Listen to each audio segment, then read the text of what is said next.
চুমু খাইলেন। আর যখন হামজা রাদিয়াল্লাহু আনহু উহুদের মাঠে শহীদ হন, আমাদের নবীজি অঝোর নয়নে কেঁদেছেন।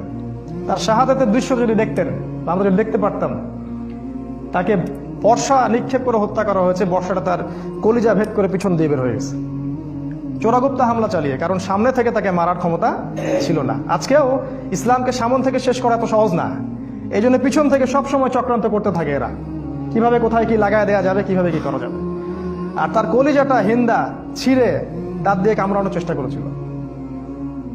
এই হচ্ছে আমাদের শেকড়ের পূর্বপুরুষরা।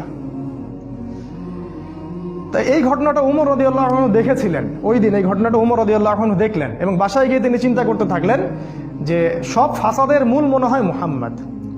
এই ব্যক্তিটার কারণেই আরবের মধ্যে বিভক্তি সৃষ্টি হচ্ছে, ফিতনা ফাসাদ সৃষ্টি হচ্ছে। তাহলে আমার করণীয় কি?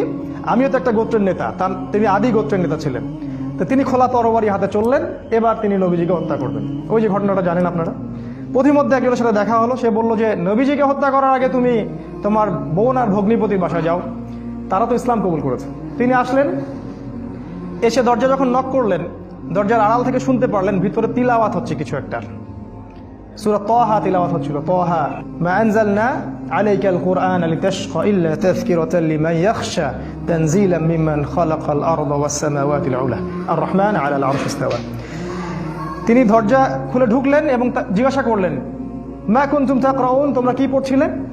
বোন অস্বীকার করলো যে আমি কিছু না, তাহাদ্দাসনা বাইনানা, আমরা পরস্পরে কথা বলছিলাম। তখন তিনি বললেন যে ফালা তাকরিবা কুনতু সামিআতু ইন্নাকুমা সাবাতুমা। তিনি বললেন যে আমি শুনেছি তোমরা দুইজনে সাবা হয়ে গেছো, মানে বেদিন হয়ে গেছো, মিথ্যা বলবে না আমার কাছে। তখন তার ভগ্নিপতি বললেন, ইয়া ওমর হাল রাআইতা হাক্কান ফি গায়রি দীনি, এই কথাটা বললেন, হে ওমর তুমি কি ইসলাম ছাড়া অন্য কোনো দিনের মধ্যে হক খুঁজে পেয়েছো? তখন তিনি বুঝতে পারলেন সত্যি সত্যি ইসলাম কবুল করেছে। তিনি মারধর শুরু করলেন, এক পর্যায়ে বোনকে থাপ্পড় মারলেন, রক্তাক্ত হয়ে গেলেন।